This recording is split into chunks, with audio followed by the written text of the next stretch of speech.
Yes, mpenzi mtazamaji, hapa nipo na mdogo wangu anaitwa Margaret.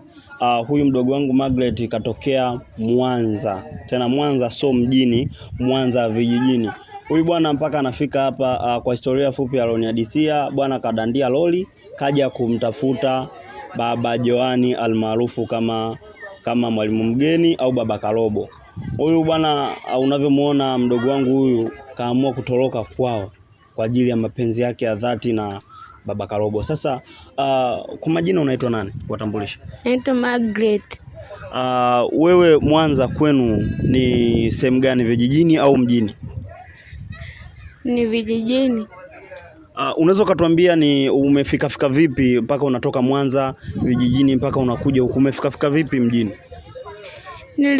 Nilienda pale kwenye malori kuomba wanisaidie nifikishe huku da. Kwa hiyo ulipanda malori labda ya design gani, ya mizigo ya kubeba labda mkaa, kubeba yani ulipanda malori ya design gani? Nilipanda lori lenye mitumba. Ulipanda lori la mitumba. Safi. Mpenzi mtazamaji, kama unavyomsikia amedandia malori na katoroka kwao kuja kumtafuta baba Karobo.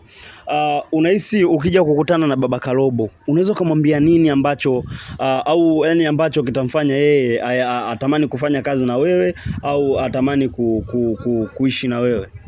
Nampenda sana, natamani kuigiza naye. Ndio. Lakini nilisahau kukuuliza swali moja. Hivi una umri gani? Na miaka 14.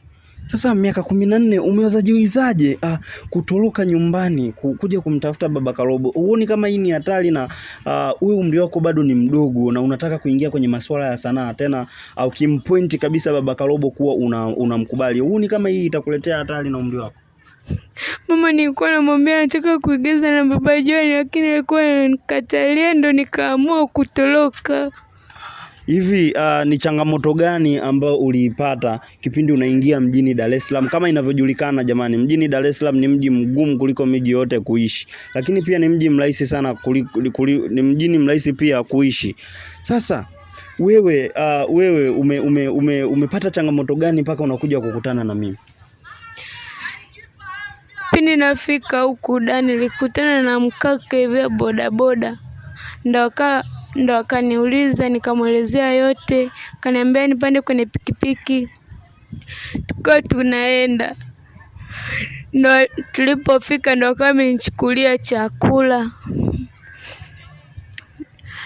Ndo akaniambia nikae sehemu nile, ndo nikaa nakula hapo. Akaniuliza una namba ya mama yako? Ndo nikaa nimempa namba ya mama yangu. Akampigia, akaongea naye mama, ndo akasema nisaidie tu pa kulala.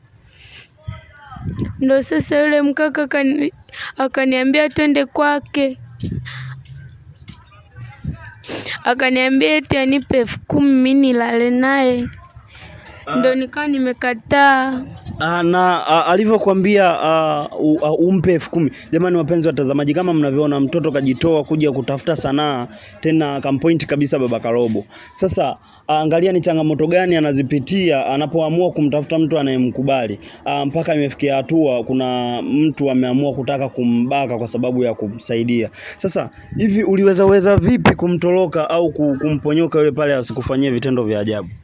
Nilimwambia nirudishe aliponitoa. Ndo kama niambia nipande kwenye pikipiki. Ndo tena akawa naenda tu kule kwake, nikamwambia mimi sitaki kwenda kwako, nataka nishuke. Ndo nikawa nimejirusha pale kwenye pikipiki. Safi. Baada ya kumtoroka sasa huyo mtu ambaye alitaka kukufanyia vitendo vya ajabu, ukiwa na haki kabisa kumtafuta mtu ambaye unamhitaji. Sasa uliweza vipi kutoka pale mpaka ukaja ukanifikia mimi? Ni changamoto gani zingine ambazo ulizipitia, au ni nani aliyekusababisha mpaka ukapata namba zetu mpaka ukatutafuta na ukafika kwetu? Nilipotoka pale kwenye ile pikipiki ndo nikaa natembea, nikakutana na mlinzi.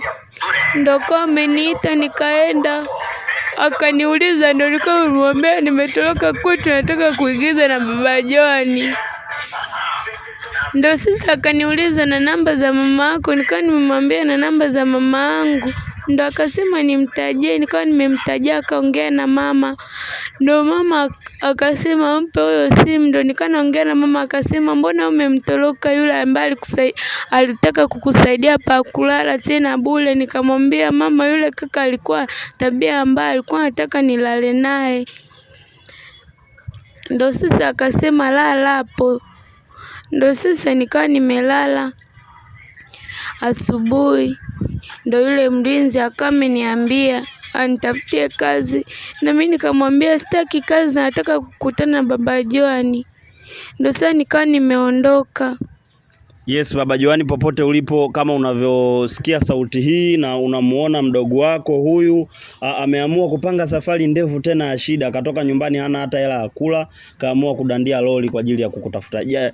Unamchukuliaje mdogo wako na unaamua kumsaidia vipi? Sasa baada ya kulala pale kwa mlinzi, ni kitu gani kilitokea sasa mpaka ukafikia? Yani mimi nataka story fupi mpaka ukaja kufika kwetu. Maana sisi ulimpigia meneja yetu. Sisi bwana ni tunaitwa Kifaru Film Production. Ukafika kwetu. Uliwezaje kufika hapa? Kipindi nimetoka pale kwa mlinzi ndo nikawa nimeenda kukaa sehemu, ndo akaja mkaka akaniuliza, ndo nikawa nimemwambia kila kitu, akaniambia twende kwangu, nikawa nimeenda kwake. Ndo hapo nikawa nimelala, kwa nimeamka pale ndo akaniambia tena na yeye nilale naye. Ndo sasa nikawa nimechukua simu yake, password yake alikuwa amesema ndo jina lake. Ndo nikawa nimeweka namba ya mama. Ndo nikawa nimeondoka. Kwa natembea ndo nikamwona nyuma anakuja. Ndo akawa ameenda kwa afande, akamwambia huyu binti alipotoka tu mama akawa amenipigia kwa huyu binti ametoroka. Ndo sasa yule afande akawa ameniita niulize, ndo tukawa tumeenda kukaa sehemu akaniuliza, kamwambia akawa amempigia tena mama, akapewa yule mkaka simu. Ndo mama akasema nikamate yule mkaka anipeleke pale polisi. Ndo yule afande akawa ameita bodaboda anipeleke pale polisi, akawa amelipa, ametulipia na nauli. Yule mkaka akawa amenipeleka pale. Kabla sijafika pale ndo nikawa namwambia yule mkaka aniachie. Ndo sasa yule maafanda akasema muachie, mlete hapa akae. Ndo nikawa nimekaa hapo, wakanipeleka pale mapokezi. Yule afande ndo akawa amesema na namba za mama yako, nikasema ndio. Ndo akasema kwa hiyo umefikaje huku? Ndo nikamwambia nimetoroka na mtafuta baba Joani. Ndo sasa akaniambia nikakaa hapo nitulie, mama yangu atanijia. Ndo sasa nikiwa nimekaa hapo, yule ndo nikawa nimekaa hapo, ndo nikawa nimetoka nikaenda kumuuliza afande mmoja chooni ni wapi. Ndo akawa amenielekeza. Nipotoka pale nikaenda chooni. Nikatoka pale chooni nikakutana na afande, ndo akaniuliza umekuja peke yako chooni? Nikamwambia ndio. Akaniambia nirudi. Ndo nikawa nimeenda kukaa pale nje. Akapita yule afande wa kike, ndo akawa amenigea 1000. Akaniambia nikachukue chapati za 500. Ndo nikaenda kumuuliza tena yule afande aliyenielekeza chooni, nikamuuliza hotelini ni wapi. Ndo akaniambia ni pale lakini chakula hakuna, nenda pale ukachukue chips. Ndo nikawa nimemwambia hela haitoshi. Ndo akaniambia kwani lazima ule chips kuku? Ndo akasema, ndo nikamwambia nimepewa 1000. Akaniambia nenda pale ukaombe akupe chips. Ndo nikaenda pale akaniwekea chips, akawa ameniuliza utashiba kweli? Nikamwambia ndio. Nilipomaliza kula ndo nikawa nimemuuliza unamjua msanii yoyote? Ndo akaniambia wasanii wengi wapo Temeke. Ndo nikawa nimetoka pale, nikiwa natembea ndo nikamwona, akaniita mkaka mmoja bodaboda. Akaniuliza unaenda wapi? Ndo nikawa nimemwambia naenda pale mbele.